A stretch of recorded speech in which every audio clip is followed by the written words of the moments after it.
Welcome, welcome, welcome. TBW Clips. I am Tyson. Today. A few days ago, I did a video on a fundraiser for the DNC. She raised millions of dollars, and after the DNC, she decided the Democrat Party wasn't for her. It seemed like it just happened that quickly. I don't know if I'm buying that, but I want us to hear from another person who walked away from the Democrat Party, who's not into politics the way the fundraiser was, right? So this is just an everyday female. Let's hear her story and see what she has to say. But my views pretty quickly changed in 2016 when Trump was nominated to be president. Now, I was a senior in high school when Trump was nominated to be president, and I didn't know anything about politics at the time. I wasn't following any of his speeches or anything, but I heard a lot of the adults around me, especially my teachers, saying that if Trump was elected president, he would pretty much turn America into this post apocalyptic hellscape, that all of my rights would be violated and I would either be enslaved or put into a concentration camp because I was a black woman. This is coming from, she said, her teachers and the adults around her. I've always made the argument that 90% of things that influence our thought, Democrats run. Here, her teacher, school districts. These are people that have influence over her, that has authority. So why would she not look to them for knowledge and inspiration and how to go about things in life? Right? It makes sense. So this is part of the thing that kind of swayed and made her think the way that she ended up thinking. Let's continue. Now, let me clarify that I was going to high school in Texas at the time, which is a very Republican area. So a lot of my friends were Not all of Texas, Houston, and this is cities within. There are pockets that are uh, Democrat ran. Harris County, Houston, areas like that. Right. Let's keep going. Dallas just turned red because the mayor turned became a Republican, but he was a Democrat. That's blue over there. Austin, I think, is a blue city. So she's right. It's a red state, but a lot of the major areas are ran by Democrats. You see, these guys are smart people. I'm not. We're not going to the rural area. Let's go where there's a influx of people. Right. Usually in these large cities, that's where they have more concentrated a lot of people. Right. And that's where Democrats kind of focus. Even in red states. Let's keep going. supporting Trump. Now, I never actually questioned why they were supporting Trump or, again, asked about any of his policies or things that he was saying. I just assumed that my friends, my white friends, my male friends, were voting for someone that wanted to hurt me and violate my rights because they were privileged, because that was what I was being told. And And that's the big thing with Trump's people who vote for Trump. They don't believe um, what's being put out about him. So to them, they're looking at it differently than a person who actually believes what they're told about another person, right? So if I'm told that this guy is going to put us in concentration camps, and it's pretty much going to be the end of America, he's going to be a dictator, and I believe that. Let me preface that. If I believe that, then I have to take action. If I believe that, how do I look at people who are supporting him? Not in a favorable way. So it makes sense that there's hatred and vitriol coming from the left, the Democrats, because of their views, not only on Donald Trump, but Republicans in general. Let's make this clear. If Donald Trump was not running, there was another person running for the Republican presidency, that person would get the same type of treatment. Maybe not as bad because I think Trump was a Democrat and then he moved to become a Republican. I think that's inked in their hearts, in their chests, that they hate this guy for switching sides. That could be a variable there. But you look at all the candidates in the past that's run for presidents and that were presidents. Bush got ate up every single day. So let's keep going. And taught in school. So the next year I went to college and I went to school at MIT in Boston, Massachusetts, which is one of the bluest cities and one of the bluest states in the country. And there, the DEI and identity politics culture was even more intense than it was at my high school. Everyone that I met was paranoid out of their minds at the thought of offending someone, and this was because there were very serious social and sometimes academic repercussions for doing so. The DEI department at MIT was super intense. You could get in serious trouble for offending someone with hate speech. And hate speech is not a very clearly defined term. Exactly. You get in serious trouble because somebody didn't like the way you were thinking. Oh, you must be for Trump, so we're going to punish you even harder if your if your ideas vary from theirs. It sucks. It pretty much means one, did you offend someone? Two, how badly were their feelings hurt? And three, where are they relative to you in the hierarchy? And that's going to determine how bad your repercussions are. Now, I don't want to pretend that this had, nothing to do with me and everything to do with the people around me. There was no one putting a gun to my head and telling me I had to accept these crazy ideas. No one forced me to believe that you had to validate everyone's pronouns and identities or else you were harmed. But if people who are in authority figures and people who you respect are telling you these things, you're going to believe it, especially if you're surrounded by others who believe that and validate that type of thinking, right? And if you go against that thinking, you're bashed and you're called all kinds of things. So it makes sense that you would go along with it if you're in that environment.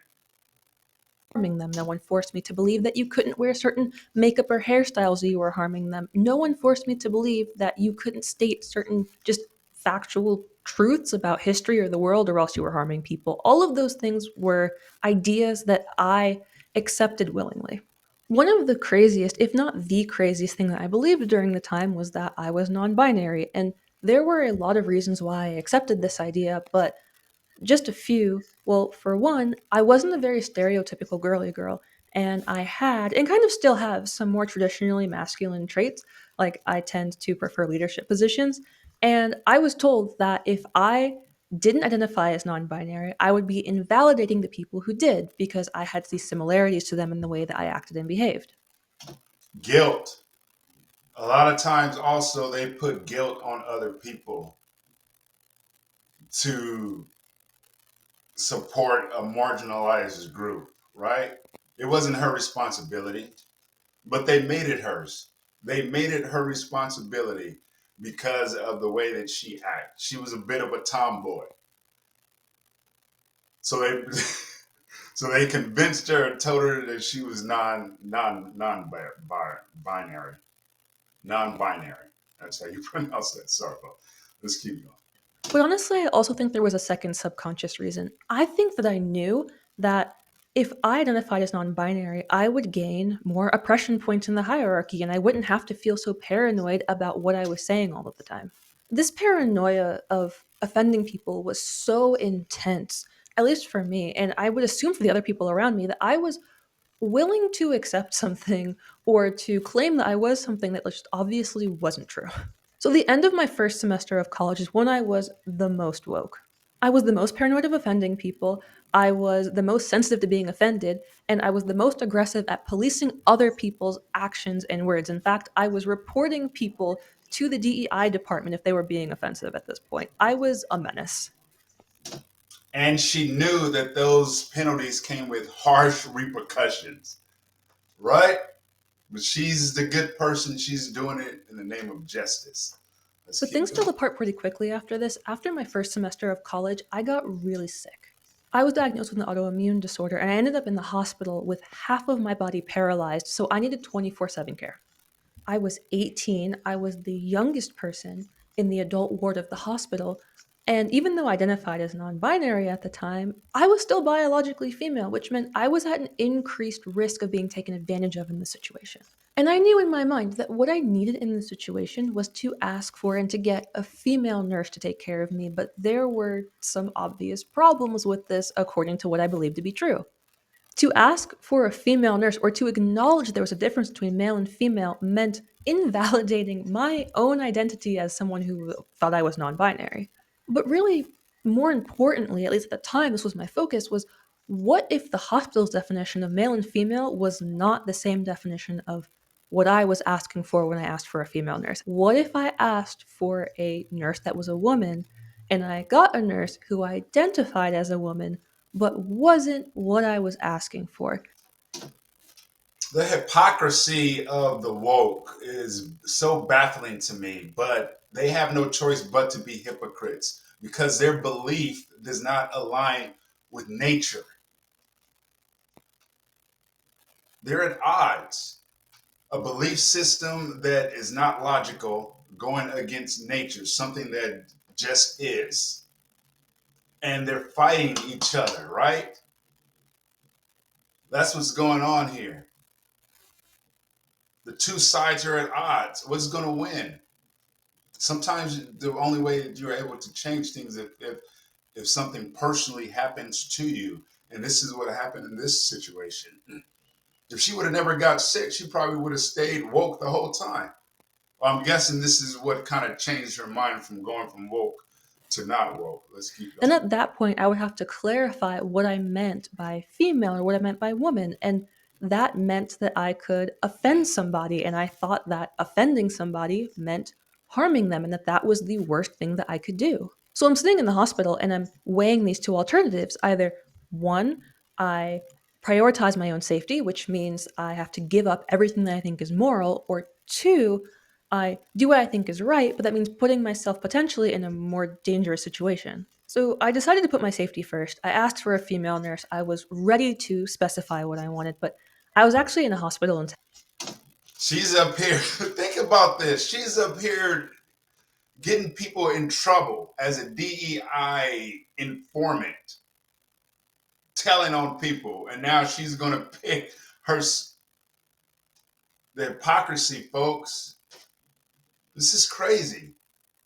Texas at the time, and this was 2018, so it was not an issue. Gender ideology wasn't very widespread. They knew exactly what I was talking about, and I ended up with a nurse that was a woman. But after this, I had really a morality crisis. What I believed to be moral and what I believed to be true were at odds with each other, and I realized this wasn't just an issue with this one dilemma. There was a serious flaw in my entire path of thinking, a philosophic issue if I had come to the conclusion that reality and morality were these contradicting forces and you had to choose between one or the other, that couldn't be right. So when I eventually went back to school, I had a lot of questions. I asked, is it really true that hurting someone's feelings is the worst thing that we can do and is actually the equivalent of physically harming someone? But she's a. How does she not know this? Just as a listen, I guess I explained it earlier. You know, you get. She was brainwashed into thinking that because of the people she respected, painted this picture. And now, yeah, she's at odds with each other because one doesn't make sense and the other is just something that naturally happens. Someone. We are pretending that man and woman don't have a definition, but this comes into conflict with biological reality. Why are we doing this? Is it really healthy to constantly live in fear and be paranoid about being a bad person, even when nothing that you're doing or saying has any bad intent? And these questions came with a lot of pushback. There were some people who seemed really nervous that I was asking questions, and they would either quickly change the topic or they would whisper something like, "Oh, of course these ideas are true. Why are you?" And that's unless they experience something, they won't want to talk about it because they can't. It doesn't compute because they're at odds. They're at You even odds. asking? We don't ask if these ideas are true. It's just obvious. Don't ask if these ideas are true. Or there are people who would have gotten angry, and what they would say is, "Why are you asking questions?" Trump supporters ask these types of questions. Fox News right wing conspiracy theorists ask these types of questions. Are you a Trump supporting, Fox News watching right wing conspiracy theorist because that means that you're against us. Either you're with us or you're against us. And if you're asking these questions, you're siding with the people who are, trying to enslave you and put you in concentration camps and doing all of these evil things. And these reactions were a very obvious red flag. And I wish that this was the point when I realized that I was in kind of a cult, but unfortunately, I didn't. If you haven't realized, everything that I believe. It takes time, folks. It takes time. Those people who, if you're a conservative, you're trying to reach out to Democrats, all you can do is plant seeds. And after you plant seeds, you want to show them. And I told you about this a couple weeks ago. Look at this. What do you think? It's going to take time. It's not going to happen overnight like the woman at the DNC. I don't know how that happened. It had to be, gradual, and that was the final straw. But she was still at the DNC raising millions. Even, well, I guess like she said, she wasn't fully there. Something has to happen after you go through these things, through these wake up calls. Something has to snap. So let's keep going. Let's see what snapped. Believed at this time was something that somebody else said that I just blindly followed as if it was true. I didn't have the self esteem to use my own brain to think through these ideas and actually really consider whether they made sense or not. So when my Yeah. Also, if you're constantly offended and always feel other people are offended by words, you're not going to be a strong person. You're not going to have a healthy self-esteem. It's like they kind of beat you down by making you feel that this is offensive and this is offensive, and these people did this to you. It makes you weak. It makes you weak. Let's keep going. peers and my family members and my friends and my mentors were all on the same page accepting these ideas, I didn't think that I had a legitimate reason to question or challenge them. So I went back to believing the things I believed before, or at least that's how I made it appear. I went back to calling myself non binary. I was policing other people's language. I was reporting people to the DEI department. But mentally, I was really struggling with this. Once the cat was out of the bag, and I realized that there were so many cracks and inconsistencies and just illogical aspects to what I believed, I couldn't put my head back in the sand and pretend they weren't there. And this was a really hard time in my life. I became super depressed because I believed that asking these questions and potentially trying to find the truth made me a bad person. There were a lot of negatives during COVID, but in some ways, COVID actually saved my life because for the first time during lockdowns, I was forced to sit with my thoughts and acknowledge the doubts and confusions that I had without any of these external influences that were kind of keeping me trapped in this mindset. And after really thinking things through, I came to the conclusion that almost everything that I believed was bullshit. But I still really needed an extra push to fully trust my brain. I was still struggling with that self esteem. Just like that. So even after all the stuff previously, she felt like she still had to do all that stuff because of the influence that was around her. So once she got away from these people and she was able to be alone with her own thoughts, she came to the realization that everything she believed in the past was a bunch of crap. Is that what she's saying here? Because she had a personal experience that didn't add up to her beliefs. Bit. And I ended up having this conversation with my brother, and he's not a Trump supporter. He doesn't watch Fox News. He's not a right wing conspiracy theorist. He's not even interested in politics at all. We were talking about something that was almost completely unrelated, and he asked me this question of, have you met these people in Boston who are crazy? They can't define what a woman is. They're offended by everything. They think that, facts That was her. That was hers.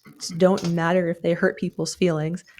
And this was a small conversation that we had, but it was enough for me to realize that I wasn't the only person who was asking these questions. And that was the nudge that I needed to fully embrace that, yeah, I can ask questions and it's okay to explore more ideas outside of this woke nonsense that I've been taught. So I So pretty much she seems to be influenced by different types of people, as most people are. So she was able to turn completely around because she had had support from somebody who kind of thought like the way she did. So she figured out that, woke is not, it's at odds with nature. Thinking, being offended all the time is not fun. Let me know what you guys think about her story and what she went through, how she changed. Let me know if you have a similar story down there. Um, I'm going to be doing a video also. Maybe my next video will be someone who left the right. I want to hear what they have to say. You heard what she had to say, and the woman from the DNC. They thought that they were being brainwashed, tricked. Their ideas didn't line up to what nature really is and what they really are. So we're gonna hear what the next guy person has to say, and we'll get into that. But once again, let me know what you guys think down in the comments. I appreciate you guys for watching. You guys have a great day.